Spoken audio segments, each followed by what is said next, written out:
Saudara-saudari, para sahabat Yesus, Bapak Ibu, seluruh umat di Paroki Santo Yosef Medari dan Stasi Santo Thomas Yegan, dan juga para sahabat Yesus dimanapun Anda berada, marilah kita dikuatkan kembali pada hari Rabu tanggal 5 Agustus 2020 dengan Sabda Tuhan pada hari Rabu pekan biasa yang ke-18 ini. Marilah kita mengawali permenungan kita dengan berdoa. Dalam nama Bapa, Putra, dan Roh Kudus. Amin. Allah Bapa Mastia, perkenankanlah kami menerima sabdamu dan percaya akan janjimu melalui Yesus Mesias, sabdamu terakhir serta cahaya hidup kami.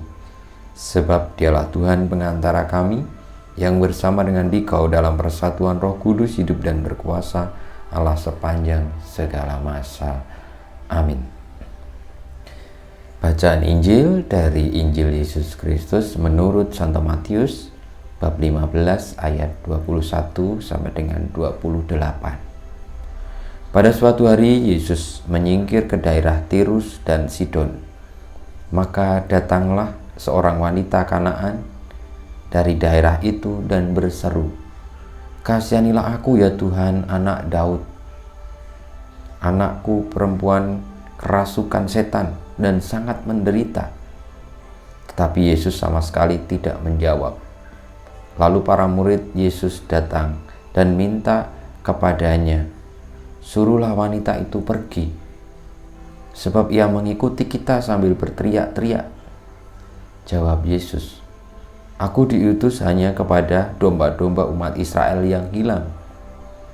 Tetapi wanita itu mendekat dan menyembah Dia sambil berkata, "Tuhan, tolonglah aku." Jawab Yesus, "Tidak patut mengambil roti yang disediakan bagi anak-anak dan melemparkannya kepada anjing." Kata wanita itu lagi, "Benar Tuhan, tetapi anjing-anjing pun makan remah-remah yang jatuh dari meja tuannya." Bersabdalah Yesus kepadanya, "Hai ibu, sungguh besar imanmu, terjadilah bagimu seperti yang kau kehendaki." Dan seketika itu juga anaknya sembuh. Demikianlah Injil Tuhan kita. Terpujilah Kristus. Para sahabat Yesus yang terkasih, sabda Tuhan dari Injil Matius yang baru saja kita dengar merupakan gambaran bagaimana kita hendaknya beriman. Iman tidak membuat segala sesuatunya menjadi mudah. Iman tidak membuat segala sesuatunya lalu seperti yang kita kehendaki. Tetapi iman mengajak kita untuk memahami apa yang Tuhan kehendaki agar itu terbaik pada kita. Dan iman memungkinkan kita untuk tetap berpengharapan karena segala sesuatu menjadi mungkin. Dari kisah wanita yang memohon kepada Yesus, pusatnya bukan kepada keinginannya agar anaknya diselamatkan pertama-tama, tetapi karena tahu bahwa Yesus akan menyembuhkan atau Yesus yang bisa mengusir setan itu dari anaknya.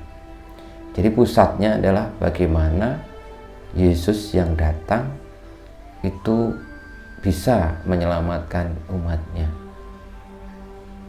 Maka oleh karena keyakinan atau kepercayaan ataupun pusatnya itu, wanita tadi memberanikan diri meski Yesus mengatakan bahwa Dia diutus hanya untuk orang-orang Israel yang hilang. Namun ketika melihat iman atau keyakinan ataupun kepercayaan atau yang menjadi pusat perhatian dari si wanita tadi, Yesus akhirnya mengatakan, "Terjadilah apa yang kau kehendaki, meskipun kamu bukan dari bagian dari orang Israel, karena orang Kanaan." Nah, saudara-saudariku, kita semua diberikan anugerah untuk beriman. Dan iman bukannya lalu menyogok Tuhan. Iman bukannya lalu meminta segala sesuatu sesuai dengan keinginan kita, tetapi iman adalah keyakinan bahwa Allah menyelamatkan. Dan dengan demikian kita bergerak sesuai dengan kehendak Allah itu. Maka segala sesuatunya menjadi mungkin dan kita diajak untuk seperti itu. Terlebih dalam situasi pandemi sekarang ini, pentinglah kita memiliki iman yang kuat bahwa kita tidak usah lalu mempersoalkan apakah virus corona ini hukuman Tuhan, atau ini dari Tuhan yang jahat kepada kita, atau buatan orang, atau yang sebagainya yang kadang-kadang malah penuh dengan spekulasi. Tetapi iman mengajak kita untuk berani menghadapi, karena itu realitas nyata. Dan bagaimana menghadapi itu dengan terus mengupayakan yang dikehendaki Tuhan, yakni agar umat manusia diselamatkan. Maka dalam situasi pandemi ini, iman bergerak atau mewujud ketika kita boleh peduli, mengupayakan kebaikan terus-menerus meskipun seolah-olah mustahil. Seolah-olah hanya kita sendiri yang berjuang, sementara orang-orang lain tidak peduli atau cuek dengan situasi. Maka saudara-saudariku, sebagai orang-orang yang beriman kepada Yesus, marilah dengan tidak pernah jemu kita mengupayakan apa yang Tuhan kehendaki dalam hidup ini. Karena pusatnya bukan diri kita, tetapi Tuhan. Dan dengan demikian, saya yakin apapun yang kita minta akan diberikan. Karena pertama-tama kita percaya kepadanya.